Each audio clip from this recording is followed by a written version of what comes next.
Hello and welcome to another Fantasy Premier League video. My name is Steve and today we're taking a look at the broken FPL pricing and how that impacts our strategy as FPL managers moving forward. Now, what do I mean by broken pricing?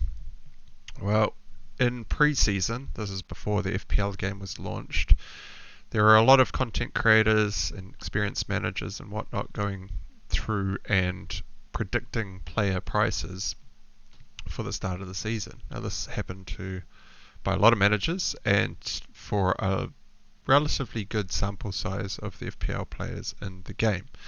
Now, what we found when the game was actually launched is that a lot of prices of players listed in the game were significantly lower than those predicted by players that play the game quite often.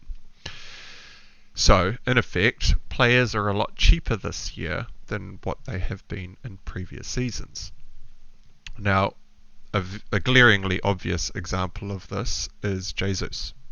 For example, he is 8 million in the game, probably gone up to, let's see it now, 8.2 million, but he's owned by 81% of 10 million managers. Yep, we're coming up to almost 10 million managers in the game, currently at 9.994 million players. And across all of those players, 80% of them, let's call it 8 million players, own Jesus. That's crazy. That is insanely high. That means that Jesus is basically not even a player in your team anymore. Because he's owned so high, it doesn't actually matter what he does in your teams.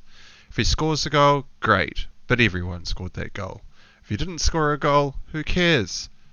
Because everyone has him, and no one got that goal either. The only difference for Jesus is whether or not you captain him. That's another discussion about EO, which we won't go into here, because what we're trying to focus on is the pricing models and how that actually affects the meta strategy for FPL this season.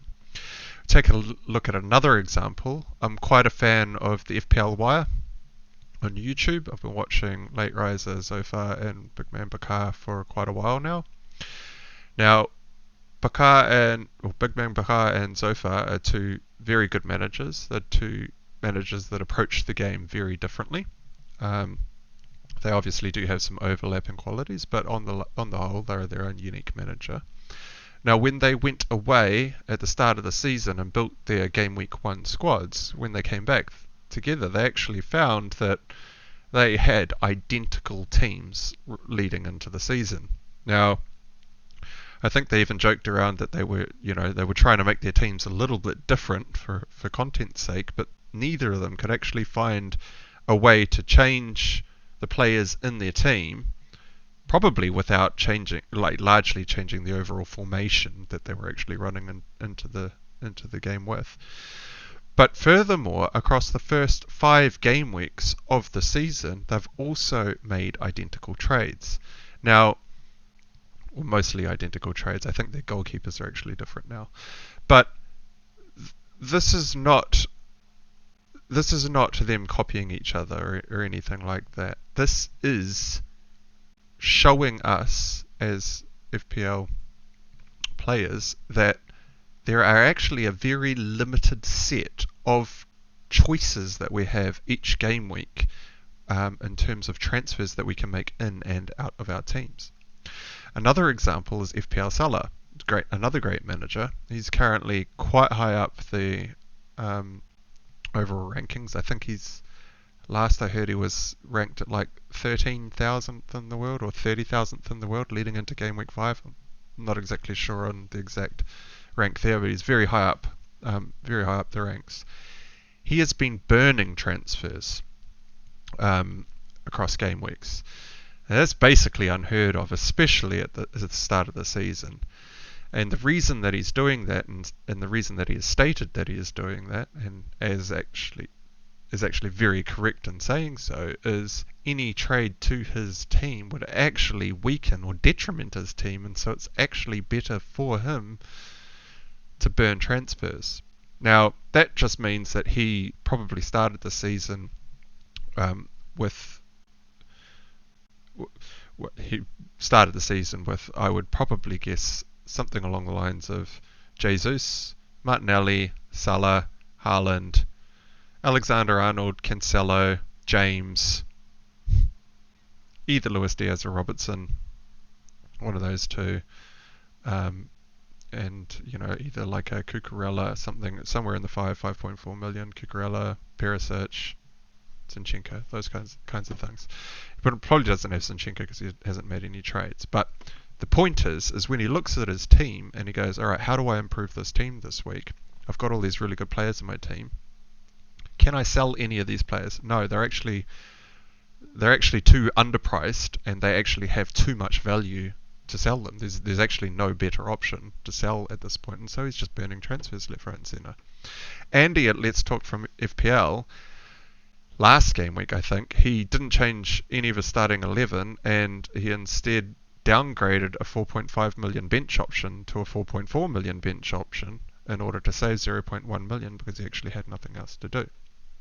Now, what this means in terms of strategy for FPL and the actual effect on the game is because we have such a small set of players that are being transferred in and out each week across 10 million managers, is that we're actually finding that the prices on players are moving a lot faster and more wildly than they have in seasons previous. Now, yesterday, I started the season with Neto. I gave him a couple of games to try and, I'm a bit of a patient manager. I always like to give them a couple of games to try and get going. Neto did not start the season very well. He lost 0.2 million across the first 3 game weeks. He was almost going to drop by 0.3 million all the way. He started at 5.5. He was going down to 5.2 million. It looked like it was going to happen yesterday. And I knew that I didn't want Neto in my team anymore, and that I did want Pascal Gross. It was one of the only price points of players that I could actually trade in. It was him or Aronson. And I went with Gross because of the next 2 fixtures being Leicester and Bournemouth, I think, or 2 very easy fixtures coming up. Now, I was forced into that trade yesterday for 2 reasons. One, Neto was slated to go down another 0.1 million yesterday, and Pascal Gross was slated to go up yesterday. I did make the trade. Neto did drop overnight. He is now listed in the game as 5.2 million, so making the early transfer there, I have saved that 0.1 million. Pascal Gross hasn't gone up, but he's over 100% ready for a price rise, and so he is probably going up tonight. So making that trade yesterday, I've actually caught a 0.2 million swing on that. However, having just watched Haaland bang another hat-trick 2 games in a row, I actually thought he was going to be benched for this game, having read into Pep's comments obviously a little bit too much when Pep said that he wasn't going to play every 3 days. Well, he just started Haaland 3 days after the Newcastle fixture, and so he's probably referring to the Aston Villa fixture and the fact that Haaland might not start the game against Aston Villa. Regardless, Haaland is priced at 11.8 million in the game straight after that Nottingham Forest fixture, having just scored a hat-trick. He will undoubtedly be bought by a whole bunch of managers. He's currently owned by 70% of the game already, so there's 3 million managers out there that don't have Haaland in their team, have just seen Haaland score 2 hat-tricks, and have literally no other good choices in their team really to play around with. And so Haaland will probably be transferred in by a massive amount of people this week, which will drastically take his price up. Now, I'm caught in a bit of a dilemma because I would typically wait until the deadline for the Aston Villa match, which is in 2 days' time, to see whether or not Haaland is going to start and whether or not I should actually bring him in. However, what has actually happened is I'm actually forced to buy him early because he is due to go up to 11.9 million tonight, or maybe tomorrow night, but it's looking like it might be tonight. And before the Villa game on the weekend, he could potentially go up by 0.2 million. So he might even be looking. I might be looking at 12 million to buy him for the Aston Villa game before the Aston Villa game. Now, it kind of doesn't matter if he does or does not start here because he's already owned by 70% of the game. It's one of those things of you kind of have to have him, and if he blanks, it doesn't matter because everyone else has got him. Now, if I do pull him in and he blanks, doesn't matter. But if I don't pull him in, and for some reason he gets another start, or he comes on for say the last 20 minutes because he is getting rested and scores a brace or something, or gets a goal, that again will just hurt my rank. There is no rank gain out of this move. It is a protecting move just to have him in my team. And I'm kind of forced to make it now because the markets are going to move so much that I'm going to get it priced out of this move very quickly. So typically in seasons prior, I probably would have left Haaland because his price wouldn't have changed too much because other prices of players in the game would have been so much so that all the teams are not similar. So although Haaland will probably get a whole bunch of transfers in, it wouldn't be quite as many as in this season because everyone else has got a same team that's set up with the same set of players. And so if I was to wait until that Spurs fixture, so Man City they played today against Nottingham Forest, in 2 days' time they play Aston Villa on Sunday. They then play Sevilla and the UCL on the Wednesday, and then the following Saturday, I think, on the 11th, they play Spurs again. Now, if I was going to wait 9 days from now to pull Haaland into my team, to wait for as much information as possible, like we would do in seasons prior, I could quite easily find myself looking at a price tag of 12.4 million for Haaland in 9 games' time. That's a 0.6 million shift from where he is right this minute. And so I've already taken the plunge and made the move because by that point, if I do wait that long, I would have lost 0.6 million. Buying him this week and playing him this week will not affect my rank at all, apart from whether or not I captain him, potentially. And so I take a hit, which is an instant rank drop of 4 points. Now 4 points is actually quite a lot of rank at the moment because all our teams are so similar.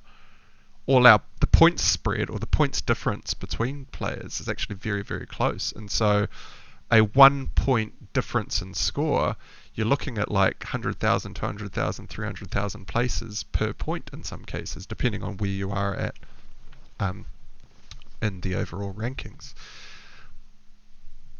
That basically forces my decision, that in itself. Because all the other prices in the game of players are too cheap, we are now being forced into making early moves because everyone out there there's only a couple of moves people will be looking at this week. Rodrigo's injured, so they may be looking at Rodrigo out. For the 30% of managers that don't own Haaland, they'll be looking at Haaland in.